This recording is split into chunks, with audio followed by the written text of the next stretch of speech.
ਚੜ੍ਹਦੀ ਕਲਾ time TV ਦੇਖ ਰਹੇ ਸਾਰੇ ਦਰਸ਼ਕਾਂ ਦਾ ਵਰਲਡ ਪੰਜਾਬੀ ਨਿਊਜ਼ ਦੇ ਵਿੱਚ ਸਵਾਗਤ ਹੈ। ਮੈਂ ਤੁਹਾਡੇ ਨਾਲ ਰਿਦਮ। ਖਬਰਾਂ ਦੀ ਸ਼ੁਰੂਆਤ ਕਰਨ ਤੋਂ ਪਹਿਲਾਂ ਇੱਕ ਨਜ਼ਰ ਮਾਰਦੇ ਹਾਂ ਕੁਝ ਖਾਸ ਹੈਡਲਾਈਨਸ ਤੇ।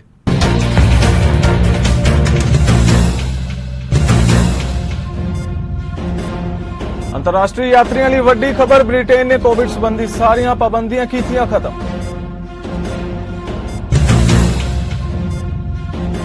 ਟਾਂਡਾ ਦੇ ਗੌਰਵ ਸੈਣੀ ਨੇ ਅਮਰੀਕਾ 'ਚ ਚਮਕਾਇਆ ਨਾਮ, ਸਟੈਮ ਸੈੱਲ ਦੀ ਖੋਜ ਲਈ ਮਿਲਿਆ ਅਵਾਰਡ।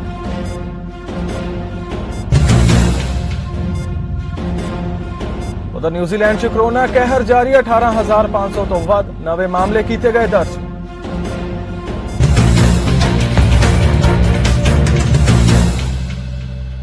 ਤੇ ਹੁਣ ਖਬਰਾਂ ਵਿਸਥਾਰ ਨਾਲ। रूस ते यूक्रेन युद्ध दरमियान ब्रिटेन के साबका प्रधानमंत्री डेविड कैमरन बीते दिन एक लंबी यात्रा ਲਈ पोलैंड रवाना होए। ਇੱਥੇ ਉਹ ਆਪਣੇ ਵਾਹਨ ਰਾਹੀਂ ਖੁਦ ਡਰਾਈਵ ਕਰਕੇ ਜਾ ਰਹੇ ਨੇ ਤੇ ਰੈੱਡ ਕ੍ਰਾਸ ਨੂੰ ਮਨੁੱਖੀ ਸਹਾਇਤਾ ਨਾਲ ਜੁੜਿਆ ਸਮਾਨ ਦੇਣਗੇ। ਇਹ ਸਹਾਇਤਾ ਯੂਕਰੇਨ ਤੋਂ ਆਏ ਉਹਨਾਂ ਸ਼ਰਨਾਰਥੀਆਂ ਨੂੰ ਦਿੱਤੀ ਜਾਵੇਗੀ ਜੋ ਪੋਲੈਂਡ 'ਚ ਸ਼ਰਨ ਲੈਣ ਆਏ ਨੇ। ਕੈਮਰਨ ਨੇ ਆਪਣੇ ਟਵੀਟ ਰਾਹੀਂ ਕਿਹਾ ਕਿ ਸਫ਼ਰ ਲੰਬਾ ਹੈ ਤੇ ਉਹ ਸਾਰਿਆਂ ਨੂੰ ਇਸ ਯਾਤਰਾ ਨਾਲ ਜੁੜੇ ਅਪਡੇਟ ਦਿੰਦੇ ਰਹਿਣਗੇ। ब्रिटेन ने देश च दाखिल होने तो पहला पैसेंजर लोकेटर फॉर्म भरन ते बिना टीकाकरण वाले लोगों लिए लाजमी कोविड टेस्टिंग समेत कोविड महामारी नाल संबंधित सारी अंतरराष्ट्रीय यात्रा पाबंदियां नूं खत्म करन दा बीते दिन ही ऐलान किया है। ट्रांसपोर्ट विभाग वालों पहला ऐलानिया गई तब्दीलियां शुक्रवार सवेरे 4 बजे तो लागू हो गई ने। हालांकि ब्रिटिश सरकार का कहना है कि वह ब्रिटेन च कोविड के किसी भी नवे रूप के दाखले नूं रोकण लई निगरानी प्रणाली नूं मजबूत रखेगी। उधर टांडा के पिंड जाजा के होनहार विद्यार्थी गौरव सैनी नूं स्टैम सैल उत्ते कीती खोज कारण California institute of regenerative medicine ने 45,000 अमरीकी डॉलर के इनाम नाल निवाजिया है। काबिले गौर है कि इस खोज तहत स्टैम सैलां नाल इलाज की तकनीक च खोज की जाएगी जो कैंसर ते होर खतरनाक बीमारियां के इलाज च लाहेवंद होगी। अमरीका विच वड्डा मुकाम हासिल करने वाले गौरव के पिता ते माता ने अपने बेटे दे मान महसूस करदे दस्सिया कि गौरव अवार्ड प्राप्त करने तो बाद वो दुनिया की नंबर 3 और अमरीका की नंबर 1 यूनिवर्सिटी स्टैनफोर्ड यूनिवर्सिटी से स्टैम सैलां ते होर खोज करेगा। न्यूजीलैंड च शनिवार नूं कोरोना संक्रमण के 18,514 नवे मामले सामने आए ने। सेहत विभाग मुताबिक इस दौरान ऑकलैंड च सब तो वध 4,346 मामले दर्ज हुए ने। उत्थे ही देश के सरहदी इलाके च संक्रमण के 45 मामले मिले ने। इस दे नाल ही कोरोना संक्रमण नाल 10 मरीजों की मौत हो गई है। इन्हां मौतां च एक Northland, 3 Auckland, 1 Waikato, 2 bay of Plenty, 2 Lakes खेतर और 1 वेलिंगटन तो दर्ज की गई सी। देश च हुण तक कुल 4,70,097 कुल केसां की पुष्टि हो चुकी है। कनेडा प्रधानमंत्री जस्टिन ट्रूडो ने टोरंटो च वर्कर और वॉलंटियर्स नाल मुलाकात की जिथे उन्होंने घोषणा की कि उन्होंने सरकार टोरंटो, वैनकूवर ते विक्टोरिया च 4 सुरक्षित सप्लाई पायलट प्रोजेक्टां नूं ਵਧਾਉਣ ਲਈ $3.5 मिलियन का निवेश कर रही है। इस दौरान प्रधानमंत्री ट्रूडो दे नाल मानसिक सेहत दे संघी मंत्री भी मौजूद रहे। So today we're investing $3.5 million to extend 4 safer supply pilot projects in Vancouver, Victoria and Toronto, including the safer opioid supply program here at the Parkdale Queen West Community Health Centre. As workers in community health centres know, these projects are important because they help reduce the risk of overdose by using prescribed medications as an alternative to toxic illegal drugs. They're also important because they can connect people who use drugs to other health and social services. We know that there's a whole ecosystem we have to build, that being there to provide one service means being able to engage with all the other services that are so often needed by people suffering with addictions, and that's where the work you do on the front lines and the support you have on a way into their lives is so incredibly important as well, so we can help them. It is a real pleasure to be here with you all today. I'm looking forward to hearing from you on the real lived experiences that you've had on the front lines of this epidemic that hasn't gone away or even diminished, no matter how much our attention has been turned away to other things. As a number of people have said, in many ways it has gotten worse. And one of the things we've learned from the pandemic, and we're learning from crises, is you can't ignore them. You need to lean into them. You need to step up if you want to solve and make sure that we're getting through this in the right kind of way. So learning directly from you on what tools you need, what tools we need to use to build stronger communities, to create that sense of belonging and connection with community for people who have often been marginalized by so many things and by life, but to bring them back in, to give them the support and set them in a place where they can find themselves a path forward is so incredibly important. It's great to be here with Minister Bennett, who is doing extraordinary work. Thank you for everything you're doing on a file we wish we didn't need, but boy, oh boy, do we ever need. The challenges of mental health through this pandemic and everything else that is stressors these days are significant. Layer on top of that, as Arif pointed out, the opioid epidemic that we've been dealing with since before the pandemic, but that was accelerated and aggravated by the pandemic. It's significant.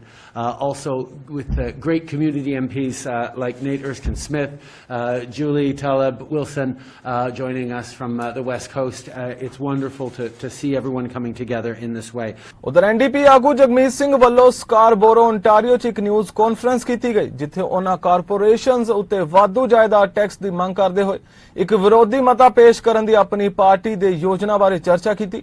Jagmeet Singh ਵੱਲੋਂ ਵਾਧੀ ਲਾਗਤ ਨਾਲ ਪ੍ਰਭਾਵਿਤ ਹੋਏ ਲੋਕਾਂ ਨਾਲ ਵੀ ਗੱਲਬਾਤ ਕੀਤੀ ਗਈ। So today we're talking about the cost of living, and what we've heard from so many people is that it's getting harder and harder to make ends meet. We're seeing the cost of everything go up. The cost of groceries, the cost of bills, the cost of gasoline. Costs are going up and people are struggling. And I want to be clear, when cost of living goes up, governments have a responsibility to act. They shouldn't just sit back and let it happen. They've got to do something to help people out. Particularly when we know the cost of living goes up, we know that there are some people that end up hurting, working class people, families. They hurt when the price of things go up. But we also know that there's corporations that benefit off the cost of living going up. We know that large corporations in the oil and gas sector, large corporate grocery stores are benefiting from the cost of living going up. And what they're doing is they're exploiting a difficult situation. They're exploiting a war, they're exploiting a pandemic, and they're exploiting the inflation. And so at that moment, it's when government needs to step up and stop companies from exploiting people or making excess profits off the backs of people. And that's why our plan is to tax the excess profits of these large corporations of 3% of their profits over $1 billion. There is a plan, this is a plan proposed by the Liberals to apply to banks and insurance companies. So we want to force, first of all, the Liberals to honor their promise to tax large banks and insurance companies, but to expand that to include corporate grocery stores as well as oil and gas companies. We believe government has to step up and ensure that these large corporations aren't exploiting people, make sure they pay their fair share and reinvest that to support people. Today we have Lisa and Varsha who are going to share their stories of how the cost of living going up is impacting them. These are the people that we want to help. We believe that we can do something about this, that government can act in a way to make life easier for people who are right now struggling with the cost of living. We've got corporate grocery stores that are making record profits that are raising the cost of food, but it's not like they're raising the salaries for their workers. Workers continue to struggle to get by, and families continue to struggle to get groceries. And the imagery that Varsha described of people having to be putting down food that they wanted to purchase for their young ones, for their family, for their kids, that is a reality of what it means when the cost of living goes up. And governments can't sit back and allow that to happen. This is not going to fix on its own. This is where government has to step in. The role of government is to stop businesses from exploiting people. What could be a better example of exploitation in the middle of a pandemic, a war, and the cost of living going up, inflation going up, that we see certain corporations benefiting off of this, exploiting this opportunity and hurting people. This is where government needs to step up and say, no, you've got to pay your fair share. If you're exploiting people, then first of all, you shouldn't have been doing that, but then you should pay excess profit or tax on your excess profits. And we need to reinvest that to help out families like Lisa and Varsha's, help out families across Scarborough and the GTA and across Canada so that they can afford to have the things that they need. Ontario ਚ lake days ਆਇਲਜ਼ ਮਾਈਨ ਵਿਖੇ premier Doug Ford ਵੱਲੋਂ ਪੱਤਰਕਾਰਾਂ ਨਾਲ ਗੱਲਬਾਤ ਕੀਤੀ ਗਈ, ਜਿੱਥੇ Doug Ford ਨੇ ਸੂਬੇ ਦੀ ਨਾਜ਼ੁਕ ਖਣਿਜ ਮਾਈਨਿੰਗ ਰਣਨੀਤੀ ਦੇ ਬਾਰੇ ਦੱਸਿਆ ਤੇ ਕਿਹਾ ਕਿ ਇਸ ਦਾ ਉਦੇਸ਼ ਓਨਟਾਰੀਓ ਨੂੰ ਜ਼ਿੰਮੇਵਾਰੀ ਨਾਲ ਪ੍ਰਾਪਤ ਕੀਤੇ ਨਾਜ਼ੁਕ ਖਣਿਜਾਂ ਦਾ ਇੱਕ ਵਿਸ਼ਵਵਿਆਪੀ ਸਪਲਾਇਰ ਬਣਾਉਣਾ ਹੈ। ਪ੍ਰੀਮੀਅਰ ਡਗ ਫੋਰਡ ਦੇ ਨਾਲ ਸੂਬਾਈ ਮੰਤਰੀ ਵਿਕ ਫੈਡੇਲ ਦੇ ਨਾਲ ਕੈਨੇਡੀਅਨ ਮਾਈਨਿੰਗ ਉਦਯੋਗ ਦੇ ਪ੍ਰਤੀਨਿਧ ਵੀ ਸ਼ਾਮਿਲ ਹੋਏ। Friends, our government has a plan for growing a stronger economy, an economy that works for everyone, and it's a plan that's training more people to the skilled trades. It's a plan that will attract investment to create good jobs in our auto and mining manufacturing sectors. It's a plan that's connecting resource industries and workers in Northern Ontario to the future of clean steel and electric vehicles. And it's a plan that's building roads, bridges, and highways, expanding subways and public transit, and constructing more homes, all for a growing province. Our plan is building all of Ontario. And the cornerstone of that plan is happening right here in the north. Global businesses are searching for the materials, expertise, and human power needed to build technologies of the future. And I'm here to say, once again, look no further. That's why I'm so excited today to release our government's critical mineral strategy. It's a 5-year roadmap to expand extraction of the critical minerals that are now in high demand, minerals that Ontario has in abundance. This strategy details how we'll strengthen our supply chains, how we'll attract new investments to our province, and how we will ensure that the economic benefits are fairly shared with our Indigenous partners. A prime example is building the car of the future. Automakers all over the world are ramping up production of battery-driven electric vehicles. As everyone knows, Ontario has been a leader in North America's auto manufacturing industry for 100 years. And where the minerals come from for the batteries is right here in the north. And our government is working day in and day out to keep us leading the way for the next 100 years. Just yesterday, Honda Canada announced a $1.4 billion investment to retool their plant in Alliston to make hybrids, which builds on the past game-changing investments like the $1.8 billion Ford Canada is investing into its Oakville assembly complex to produce battery electric vehicles, and again, where the minerals coming from for those batteries right here in the north. As we secure these investments, we're connecting industries, resources, and workers in the north to the future of electric vehicles and batteries. As we also connect our growing auto sector to the clean steel being produced not too far away at Algoma in Sault Ste. Marie and Dofasco and Hamilton.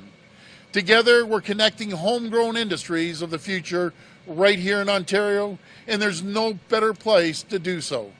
We have the natural resources, we have the best workers on the absolute planet right here, and we're creating the conditions for companies to invest and jobs to flourish.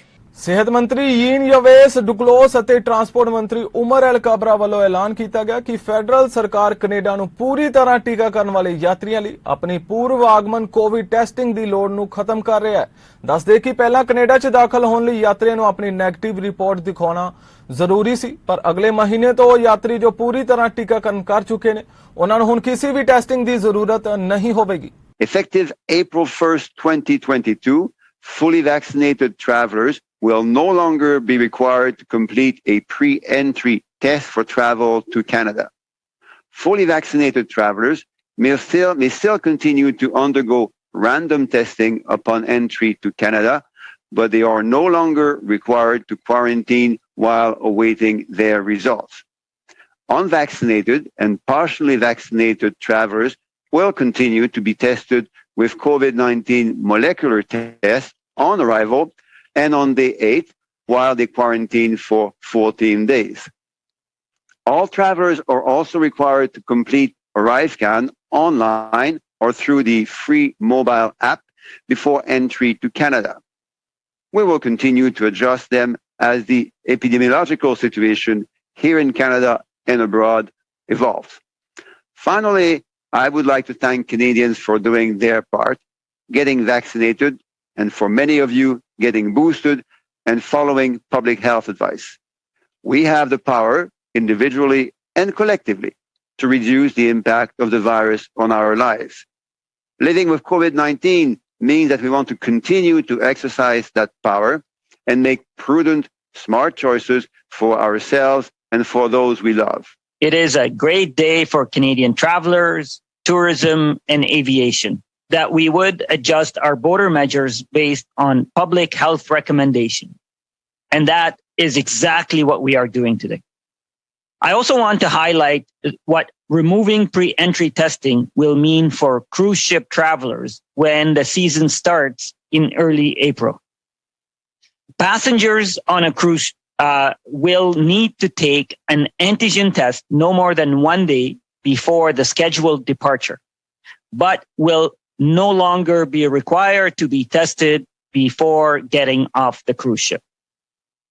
All other aspects of the public health framework for cruises that I announced last week in Halifax, such as the requirement to be vaccinated in order to board, will remain in place. As Minister Duclos noted, the revised border measures we're announcing today are possible thanks to the millions of Canadians who have stepped up, rolled up their sleeves, and gotten vaccinated. Our government is investing in Canada's airports to support testing and screening for COVID-19 to make the travel experience as safe and as convenient as possible.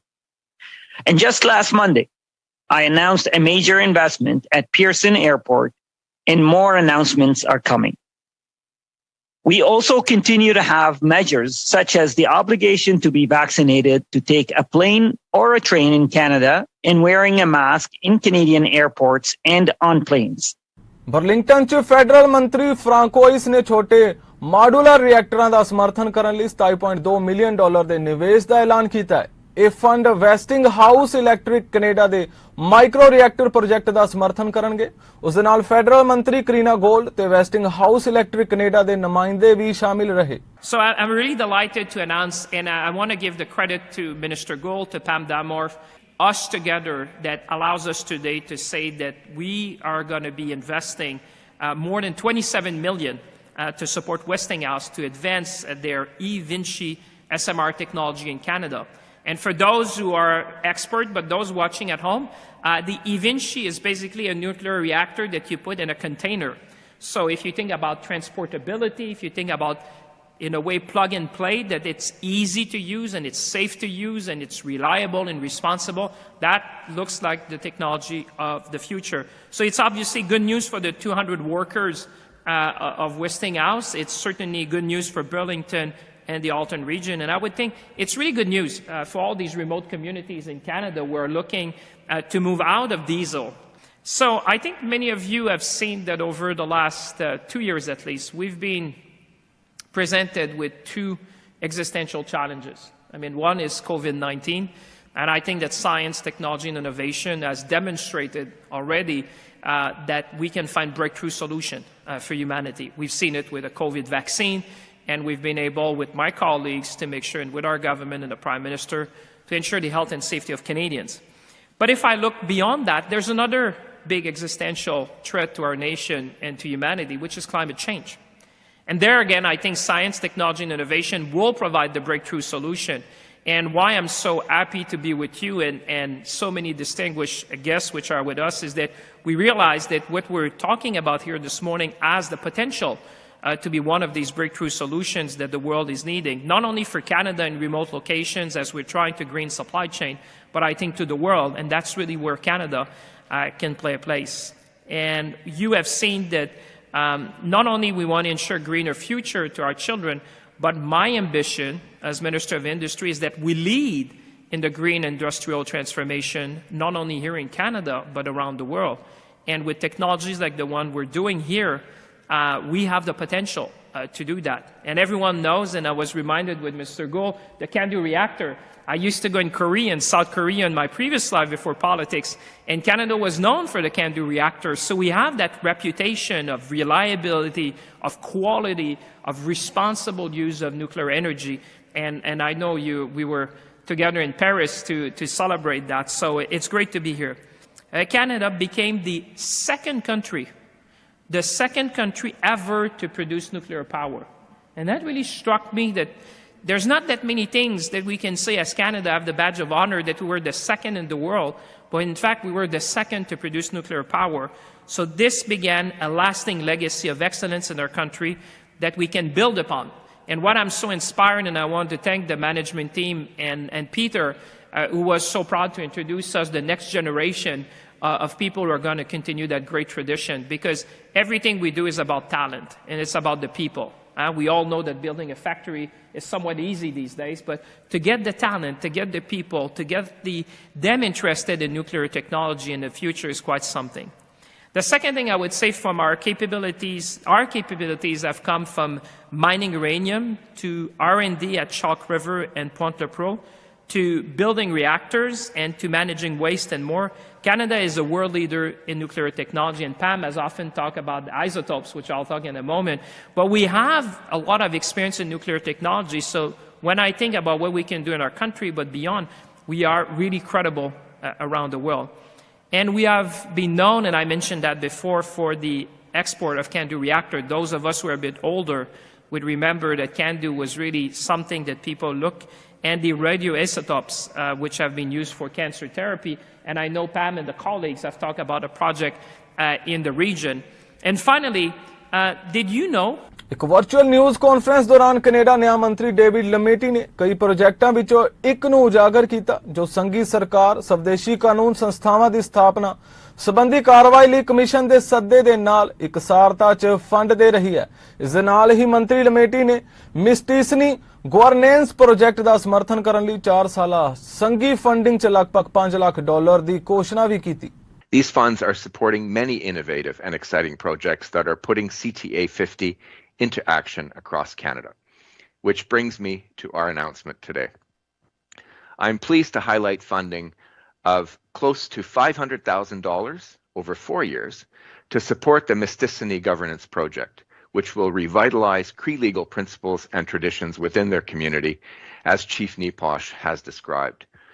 The project will support the integration of Inuit legal principles and values into a series of fundamental governance laws that will be applied across their entire territory. The Cree Nation of Mistissini will work closely with elders, tallymen, land users, and other community members to gather stories, teachings, perspectives, and practices. This exercise will ensure that Inuit values, traditions, and teachings are integrated into the laws to be developed. And you heard much of that from Chief Neposh in that wonderful overview. And it was fun as a former law professor to have had your class this morning, Chief Neposh. It was lovely. We all know that a critical part of advancing reconciliation involves transforming the relationship between Indigenous peoples and the justice system. The need to do that is clear. Indigenous peoples have experienced and continue to experience systemic and individual acts of racism and discrimination at all stages of Canada's justice system. They continue to be tragically overrepresented in the criminal justice system as victims, as survivors, as accused, and as convicted. Indigenous people are rightfully calling for change and for greater control over their lives and their communities. This includes revitalizing and restoring Indigenous laws and legal traditions. There is important work underway on this front that our government is directly supporting. Guiding us along this pathway are the Truth and Reconciliation Commission's 94 calls of action. Many of these calls to action relate to the need for fundamental changes to ensure true justice and equity for Indigenous peoples. Among them is Call to Action 50. Call to Action 50 calls upon the Government of Canada to collaborate with Indigenous peoples to revitalize their legal systems and to fund Indigenous law institutes for the development, use, and understanding of Indigenous laws, in accordance with the unique cultures of Indigenous peoples in Canada. We are confident that this funding will help the community as they take on the sometimes challenging but vital work of revitalizing legal systems. This project today is one of many concrete actions we're taking to advance reconciliation. It includes our work to implement the UN Declaration on the Rights of Indigenous Peoples Act, which we are doing in full partnership with First Nations, Inuit, and the Métis.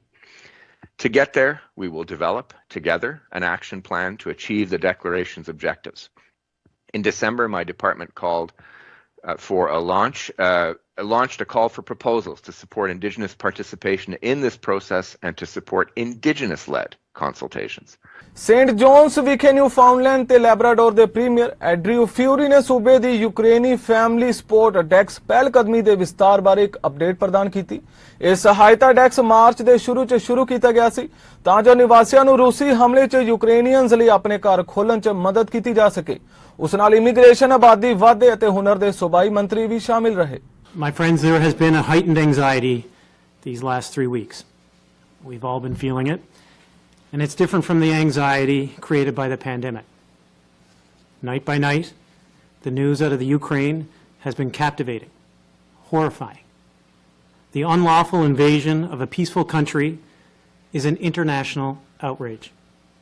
It was unjustified, and it echoes of a level of evil and contempt that we all thought was unimaginable today. But here we are, with our Canadian Embassy, who was moved and excited by this. And we will continue to work with Minister Byrne and her organization moving forward. Our Newfoundland and Labrador Polish team will be small but mighty, reflecting the spirit and compassion of Newfoundlanders and Labradorians.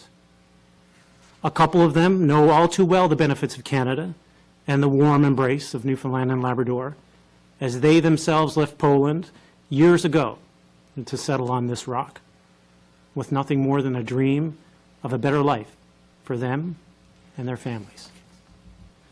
They will work swiftly to introduce and invite war refugees to Newfoundland and Labrador, as well as work out details on getting them here to our shores. None of us know how the war will play out in the next few weeks or months. Been highlighted by a crisis, and we want to make sure that our humanitarian hats are on, and we're compassionate in our approach here. And sending the desk over to work in tandem with the Canadian Embassy will allow us to get a better appreciation of how many are willing and knowledgeable about Canada, and equally how many that we can help here in Newfoundland and Labrador. I will say this: the volume of calls and emails from kind, compassionate Newfoundlanders and Labradorians opening their homes, their bedrooms, their kitchens to the people of the Ukraine has been overwhelming. And I think Minister Byrne can speak to some of the logistical exercises that we'll be employing in the next few days to weeks in order to capture that goodwill so that we can make sure that it is well matched with anyone who's deployed. ਉਧਰ Texas 'ਚ ਗੁਆਂਢੀ ਰਾਜ new Mexico 'ਚ ਇੱਕ university ਦੇ ਵਿਦਿਆਰਥੀਆਂ ਨੂੰ ਲੈ ਕੇ ਜਾ ਰਹੀ ਇੱਕ ਵੈਨ ਅਤੇ ਪਿਕਅਪ ਟਰੱਕ ਦਰਮਿਆਨ ਹੋਏ ਹਾਦਸੇ 'ਚ 6 ਕਾਲਜ ਵਿਦਿਆਰਥੀਆਂ ਤੇ ਇੱਕ ਫੈਕਲਟੀ ਮੈਂਬਰ ਸਮੇਤ ਘੱਟੋ-ਘੱਟ 9 ਵਿਅਕਤੀਆਂ ਦੀ ਮੌਤ ਹੋ ਗਈ ਹੈ। ਇੱਕ ਨਿਊਜ਼ ਏਜੰਸੀ ਨੇ ਯੂਨੀਵਰਸਿਟੀ ਦੇ ਅਧਿਕਾਰੀਆਂ ਤੇ NBC ਦੇ ਰਿਪੋਰਟ ਦੇ ਹਵਾਲੇ ਨਾਲ ਦੱਸਿਆ ਕਿ ਇਸ ਹਾਦਸੇ 'ਚ university of the south West ਦੇ ਪੁਰਸ਼ ਅਤੇ ਮਹਿਲਾ ਗੋਲਫ ਟੀਮਾਂ ਦੇ ਮੈਂਬਰ ਸ਼ਾਮਿਲ ਸਨ। ਯੂਨੀਵਰਸਿਟੀ ਬੱਸ 'ਚ ਕੋਚ ਸਮੇਤ 9 ਯਾਤਰੀ ਵੀ ਸਵਾਰ ਸਨ। ਨਿਊ ਮੈਕਸੀਕੋ ਦੇ ਹੋਬਸ ਸਥਿਤ ਯੂਨੀਵਰਸਿਟੀ ਦੇ ਇੱਕ ਬਿਆਨ 'ਚ ਇਹ ਵੀ ਕਿਹਾ ਗਿਆ ਹੈ ਕਿ ਬੱਸ 'ਚ ਸਵਾਰ 7 ਯਾਤਰੀ ਹਾਦਸੇ 'ਚ ਮਾਰੇ ਗਏ ਨੇ ਤੇ 2 ਦੀ ਹਾਲਤ ਗੰਭੀਰ ਹੈ ਜੋ ਹਸਪਤਾਲ 'ਚ ਜ਼ੇਰੇ ਇਲਾਜ ਨੇ। ਉੱਥੇ ਹੀ ਪਿਕਅਪ ਟਰੱਕ 'ਚ ਸਵਾਰ ਡਰਾਈਵਰ ਅਤੇ ਇੱਕ ਯਾਤਰੀ ਦੀ ਵੀ ਮੌਤ ਹੋ ਗਈ ਹੈ। ਯੂਨੀਵਰਸਿਟੀ ਨੇ ਇਹ ਵੀ ਕਿਹਾ ਹੈ ਕਿ ਪੁਲਿਸ ਤੇ ਮਹਿਲਾ ਗੋਲਫ ਟੀਮਾਂ ਦੇ ਮੈਂਬਰ ਇੱਕ ਮੁਕਾਬਲੇ ਤੋਂ ਆਪਣੇ ਨਿਊ ਮੈਕਸੀਕੋ ਕੈਂਪਸ ਵਿੱਚ ਵਾਪਸ ਜਾ ਰਹੇ ਸਨ ਜਦਕਿ ਉਹਨਾਂ ਦੀ ਬੱਸ ਹਾਦਸੇ ਦਾ ਸ਼ਿਕਾਰ ਹੋਈ। ਪੁਲਿਸ ਵੱਲੋਂ ਹਾਦਸੇ ਦੇ ਕਾਰਨਾਂ ਦੀ ਜਾਂਚ ਕੀਤੀ ਜਾ ਰਹੀ ਹੈ। ਫਿਲਹਾਲ ਵਰਲਡ ਪੰਜਾਬੀ ਨਿਊਜ਼ ਵਿੱਚ ਇੰਨਾ ਹੀ। ਹੋਰ ਤਾਜ਼ਾ ਖਬਰਾਂ ਲਈ ਤੁਸੀਂ ਵੇਖਦੇ ਰਹੋ ਚੜ੍ਹਦੀ ਕਲਾ ਟਾਈਮ TV। ਮੈਨੂੰ ਦਿਓ ਆਗਿਆ। ਧੰਨਵਾਦ।